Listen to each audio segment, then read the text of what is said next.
इस वीडियो में हमने कोशिश की है कि रे डायग्राम्स बनाना आपके लिए आसान हो जाए। तो चलिए सबसे पहले देखते हैं कि कौन कौन सी रेज हमारे काम आती हैं रे डायग्राम बनाने में। तो मिरर्स के केस में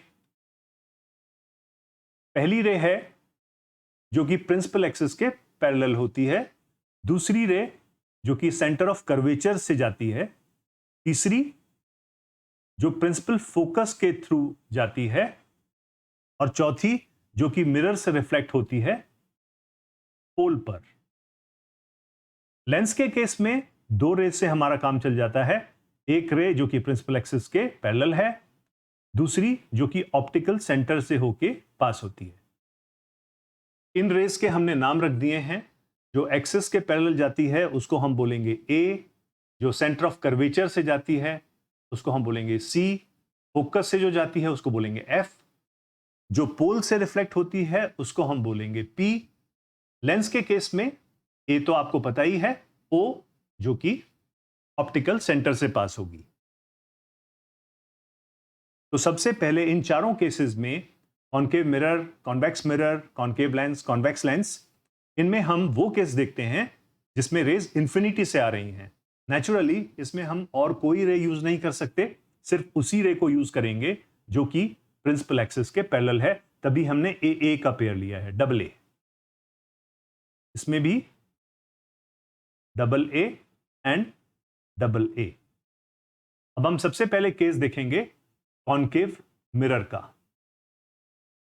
यही एक ट्रिकी केस है, बाकी सब बहुत आसान है। कॉनकेव मिरर के केस में आप देख रहे हैं हमने एक पेयर लिया है ए सी। अगर ऑब्जेक्ट की पोजीशन है सेंटर ऑफ कर्वेचर से पहले, अगर सेंटर ऑफ कर्वेचर के ऊपर है ऑब्जेक्ट तो हमने ए एफ लिया है, अगर सेंटर ऑफ कर्वेचर और प्रिंसिपल फोकस के बीच में है तो हमने ए सी लिया है, प्रिंसिपल फोकस के ऊपर अगर ऑब्जेक्ट है तो फिर से ए सी लिया है, अगर प्रिंसिपल फोकस और पोल के बीच में है, पोल कौन सा है, पोल है ये वाला, तो अगर प्रिंसिपल फोकस और पोल के बीच में ऑब्जेक्ट है तो उस केस में हमने लिया है सीपी। अब हमने इन पेयर्स को क्यों लिया है इसको थोड़ा स्टडी करते हैं। तो इसके लिए चलते हैं दूसरे डायग्राम पर। ये देखिए यहां पर जो ऑब्जेक्ट है वो सेंटर ऑफ कर्वेचर से पहले है, बियॉन्ड सेंटर ऑफ कर्वेचर। अगर ऐसा है तो हम चारों रेज बना सकते हैं। जो रे प्रिंसिपल एक्सिस के पैरेलल है, जो पोल से जाके रिफ्लेक्ट होती है, फोकस से पास करती है और सेंटर ऑफ कर्वेचर से। पर हम इसमें एसी ही क्यों लेते हैं, वो इसलिए लेते हैं क्योंकि हमारा ऑब्जेक्टिव होता है कि हमें पॉइंट ऑफ इंटरसेक्शन निकालना होता है जो कि है ये। अब क्योंकि हम बहुत एक्यूरेट फिगर्स नहीं बनाते हैं, स्केल यूज करते हैं या एक प्रोटेक्टर यूज करते हैं, तो हम बहुत एक्यूरेट डायग्राम्स नहीं बना पाते हैं। हमारे पॉइंट ऑफ इंटरसेक्शन में कोई ना कोई एरर जरूर आता है, लेकिन हम ये चाहते हैं कि फिर भी पॉइंट ऑफ इंटरसेक्शन हमें काफी एक्यूरेटली मिल जाए।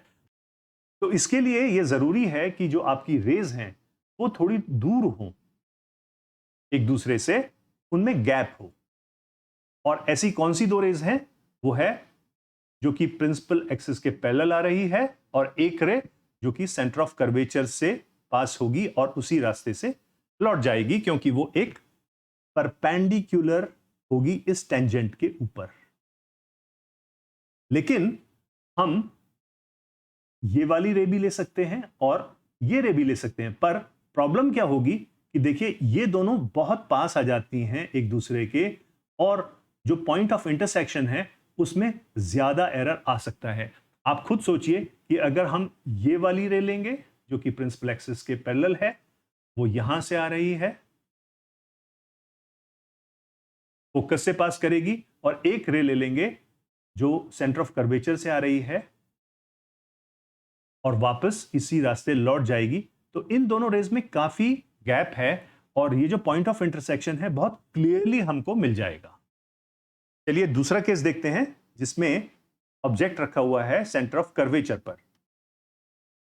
अब सेंटर ऑफ कर्वेचर पर अगर ऑब्जेक्ट रखा हुआ है तो जो ऑब्जेक्ट का बेस है, ये इसका बेस है, ये जो रे सेंटर ऑफ कर्वेचर से पास होनी चाहिए थी या जो हमारे पहले केस में हुई थी, ऐसी रे हमको मिल ही नहीं पाएगी क्योंकि उस रे को ऑब्जेक्ट का बेस ब्लॉक कर देगा।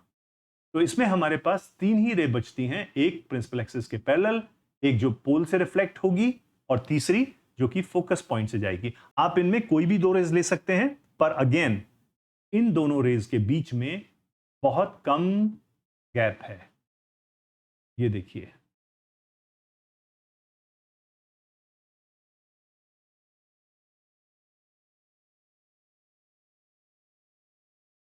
तो इन दो रेज को लेने से अच्छा है कि हम ऐसी दो रेज को ले लें जो कि एक दूसरे से थोड़े डिस्टेंस पे हैं, उनके बीच में थोड़ा गैप है, जो कि एक तो ये वाली रे है और एक ये वाली रे है। तो ये पॉइंट ऑफ इंटरसेक्शन हमको इस केस में बहुत अच्छे से मिल जाएगा। तीसरा केस है, अगर ऑब्जेक्ट सेंटर ऑफ कर्वेचर और फोकल पॉइंट के बीच में है। इस केस में भी चारों रेज पॉसिबल हैं। ये रे सेंटर ऑफ कर्वेचर से जा रही है, अगर इसको पीछे एक्सटेंड कर दिया जाए, होता क्या है कि ये रे जाती है और इस टेंजेंट से रिफ्लेक्ट होती है और वापस इसी रास्ते पर लौट आती है। तो एक तो ये रे हो गई और दूसरी हम अगर ले लें तो ये रे हो सकती है जो कि फोकल पॉइंट के थ्रू पास कर रही है। पर इसमें हम थोड़ा सा चेंज कर सकते हैं। अगर हमारे ऑब्जेक्ट की पोजीशन यहां पर हो तो सेंटर ऑफ कर्वेचर से पास होती हुई रे को लेना थोड़ा मुश्किल हो जाएगा। तो इस केस में हम क्या कर सकते हैं? इस केस में हम एक ये रे ले सकते हैं और एक फोकल पॉइंट से पास करती हुई रे को ले सकते हैं। अगर हमारा ऑब्जेक्ट है फोकल पॉइंट के पास तो हम एक रे ले सकते हैं जो कि सेंटर ऑफ कर्वेचर से पास हो रही है रिफ्लेक्शन के बाद में, और एक रे हम जो कि प्रिंसिपल एक्सिस के पैरेलल है वो ले सकते हैं। तो इसीलिए हमने लिखा है कि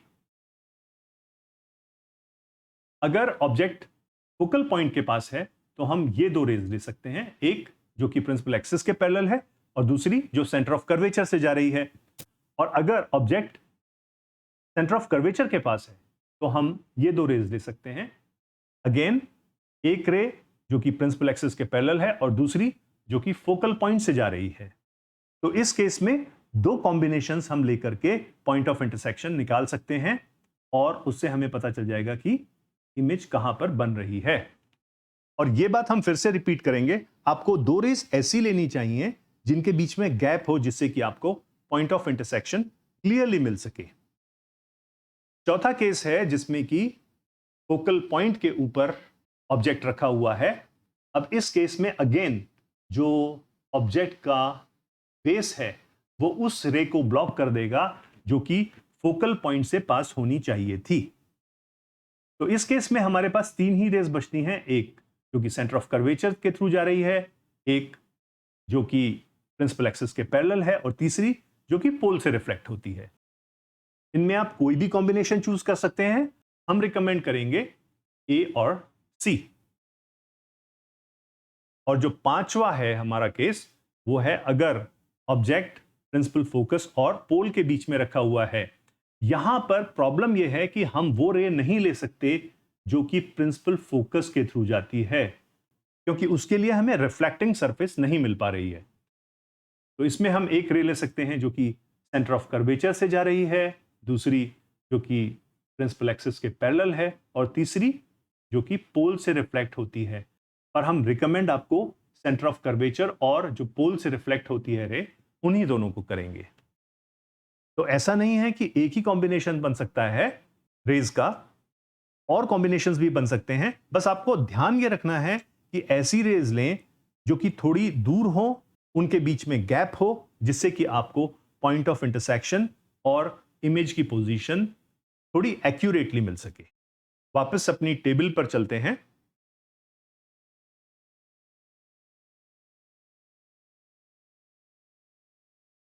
तो जैसा हमने रिकमेंड किया था, अगर ऑब्जेक्ट बियॉन्ड सी रखा है तो हम ए सी लेंगे, अगर सेंटर ऑफ कर्वेचर पर है तो हम एक लेंगे प्रिंसिपल एक्सिस के पैरेलल और दूसरी फोकल पॉइंट के थ्रू जाती हुई। अगर ऑब्जेक्ट रखा हुआ है सेंटर ऑफ कर्वेचर और प्रिंसिपल फोकस के बीच में या प्रिंसिपल फोकस पर, तो हम दोनों केसेस में AC और AC रेज को लेंगे। अगर ऑब्जेक्ट रखा हुआ है प्रिंसिपल फोकस और पोल के बीच में, तो हम लेंगे C एंड P। तो ये केस तो था कॉन्केव मिरर का, जो कि थोड़ा ट्रिकी है और आपको ये थोड़ा याद कर लेना चाहिए, जिससे आप बहुत जल्दी अपने एग्जाम में इन रे डायग्राम्स को बना पाएं। कॉन्वेक्स मिरर में बहुत सिंपल है, क्योंकि यहां पे इंफिनिटी का केस हम डिस्कस कर चुके हैं, जो रेज इंफिनिटी से आती हैं, और कहीं पर अगर रखा हो तो आपको A और C को लेना चाहिए। कॉन्केव लेंस हो या कॉन्वेक्स लेंस हो, दोनों के केस में आपको या तो डबल A लेना है या AO लेना है, यानी एक रे जो कि प्रिंसिपल एक्सिस के पैरेलल है और दूसरी रे जो कि ऑप्टिकल सेंटर से गुजर रही है। इस केस में भी एग्जैक्टली ऐसा ही है, सारी 5 पोजीशंस के लिए। तो ये आप अगर याद रखेंगे और इनको थोड़ा प्रैक्टिस करेंगे, कॉन्केव मिरर में थोड़ी रेज को याद करेंगे, तो आपके लिए रे डायग्राम बनाना बहुत आसान हो जाएगा। इसके बाद NCERT एक्सरसाइज को हम डिस्कस करते हैं नेक्स्ट वीडियो में। अगले वीडियो और प्लेलिस्ट का लिंक हमने डिस्क्रिप्शन में नीचे आपको दे दिया है।